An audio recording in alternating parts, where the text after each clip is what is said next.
Season 4 is the last season of the original run of Phineas and Ferb. Season 4 was announced on August the 25th, 2011 after a renewed of a multi-year, multi-dollar deal between creators Dan Pavone and Jeff Sophomore on Disney a couple of days after they released the movie called The Second Dimension. While it first aired in Season 4 was after Season 4 was finished, and it was premiered on December the 7th, 2012 on Disney Channel US.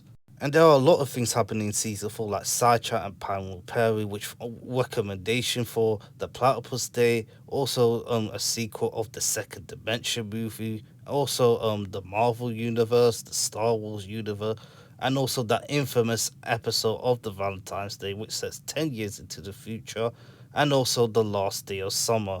On May the 7th, 2015, it's officially announced that then the series finale would air on June the 12th, 2015 on Disney Channel US and Disney XD, followed a standalone special of November the 9th, 2015 of Alcatraz on Disney XD and January the 6th, 15th, 2016 on Disney Channel. 1067 days, which is also 2 years, 11 months, and 2 days, which is almost 3 years since that happened, which has been a very long time.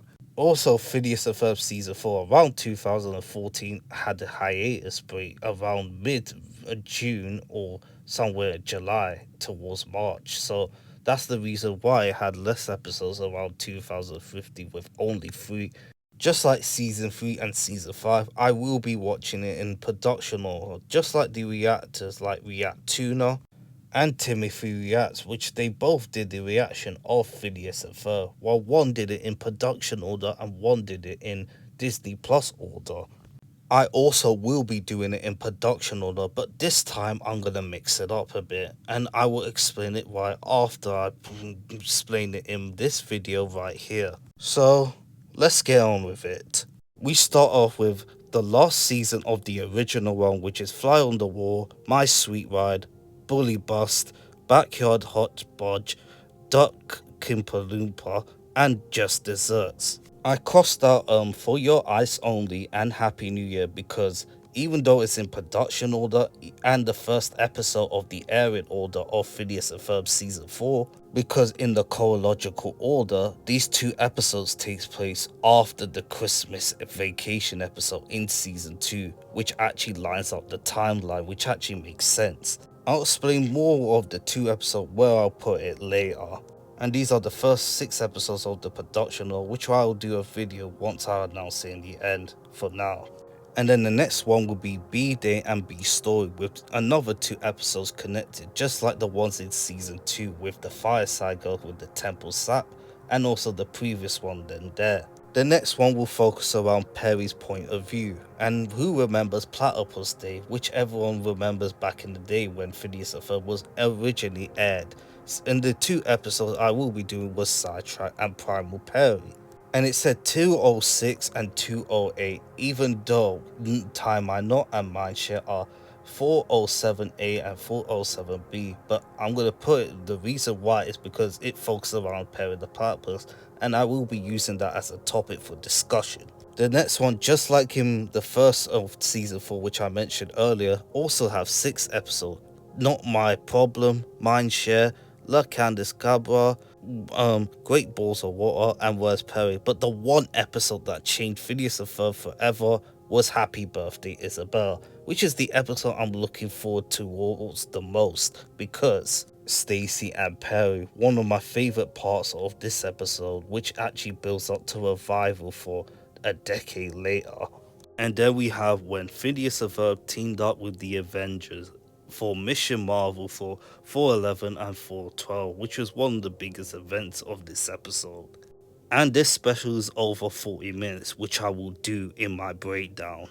And next up is also 10 episodes of Thanks But No Thanks, Troy Story, Love for First Bite, One Good Turn, Cheers for Fears, Just Our Luck, Return Policy, Imperfect Storm, Steampunks, and It's No Picnic.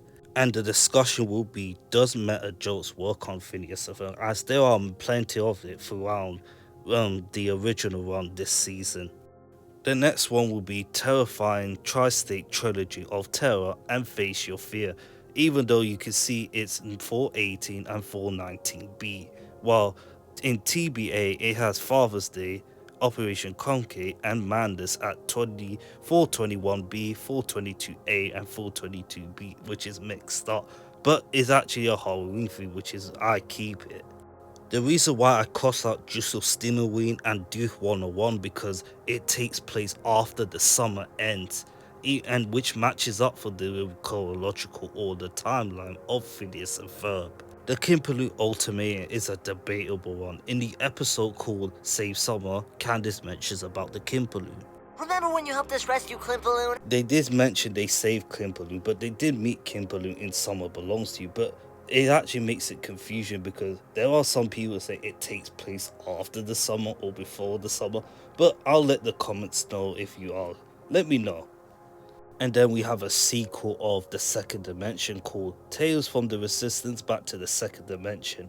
And then we have the last normal episodes of the 11-minute run of Phineas and Ferb, The Return of the Rogue Rabbit, Live and Let Drive, Lost in Danville, and DNA Method, which is the last 11-minute episode of Phineas and Ferb in the production order, but not in chronological order, as we're about to wrap out a lot of things coming this way. Now we're getting to the 21-minute episodes and the 40-minute special of Phineas and Ferb. The first one starting Phineas and Ferb Save Summer, the most underrated special of Phineas and Ferb.